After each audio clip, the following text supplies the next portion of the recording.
Living in a quiet suburban neighborhood, I always prided myself on knowing my property boundaries. I had clear deeds, surveys, and even a fence marking where my land ended. But recently, things took a wild turn.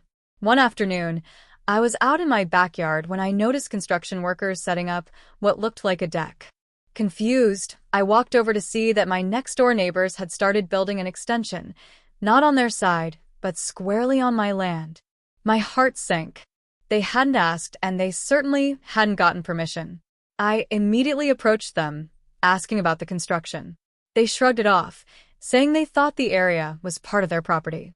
I pulled out my deed and survey papers to prove the line, but they seemed uninterested, insisting they had been living there for years without any issues. Feeling frustrated, I contacted the Homeowners Association, HOA. I expected them to step in and handle the dispute, but surprisingly, the HOA took a neutral stance, advising us to settle it privately. It felt like I was left to fight alone.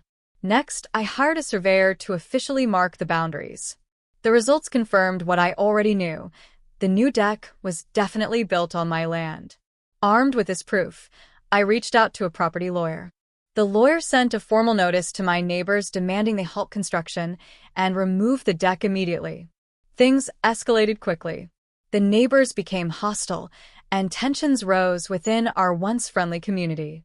After a few weeks of back and forth, the neighbors reluctantly agreed to tear down the deck.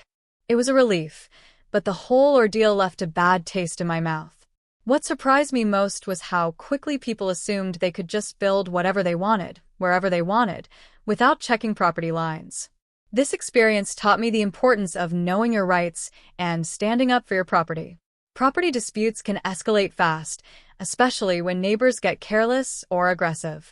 I hope my story serves as a warning.